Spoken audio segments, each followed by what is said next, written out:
Okay, 1486 engine oil cooler replacement, take two. I've got the tractor started, got it full of water warming up right now, and nothing is leaking anywhere. That's a good thing.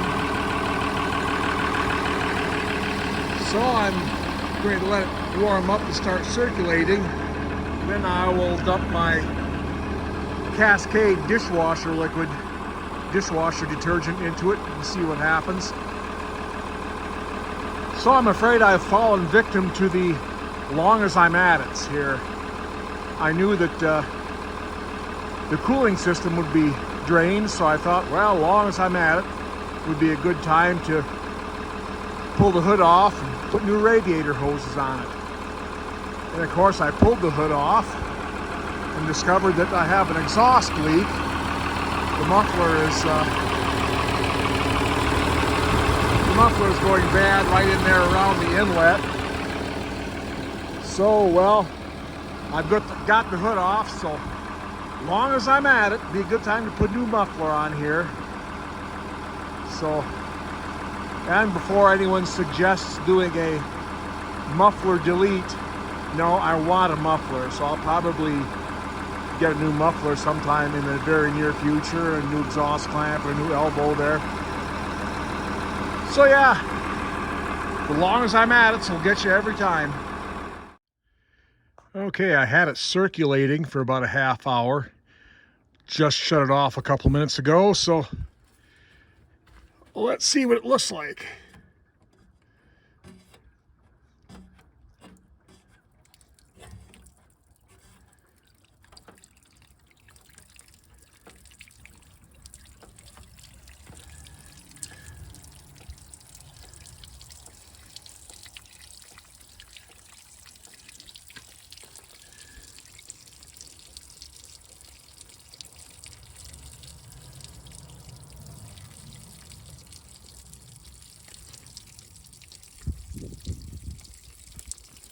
Whew, that's warm. Okay, that does look like it brought quite a bit of the nastiness out with it. So when it gets done, I'm going to fill it up and do it again.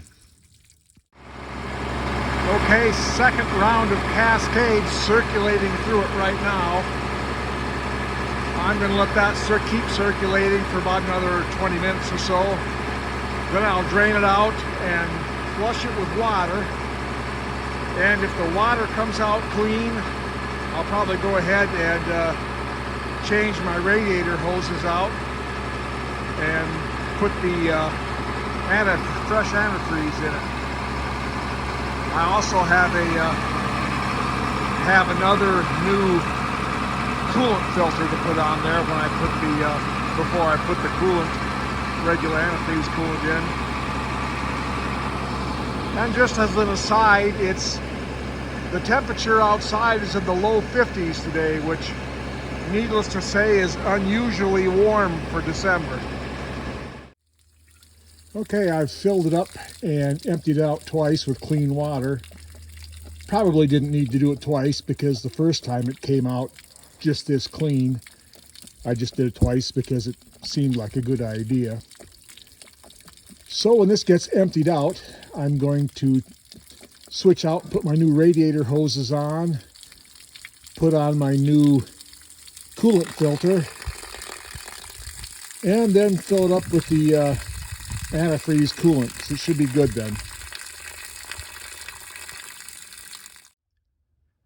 That lower radiator hose is a bugger, but as you can see, it is possible to get it on there without removing the radiator. It requires a lot of patience. I got the old one off and then I soaped up the inside of this, slid it back on here as far as I could, and carefully worked it around until I got in the to the radiator outlet there. Not easy, but it can be done. And I've changed my mind about one thing. I'm not going to put the permanent coolant in this today. I had forgot about this that thermostat bypass hose there. So I'd feel really silly if that's the one hose that I didn't replace and it blew and I lost all the coolant. So there you go. The long as I'm at it, strike again. And at some point this winter, I'll put a new muffler on here. That's pretty straightforward. I don't need the tractor until spring anyway. So there you go. I guess the engine oil cooler seems to be working fine. No leakage there. So I guess we'll call the 1486 temporarily done for right now anyway. So until next time, everyone out there, have a good day.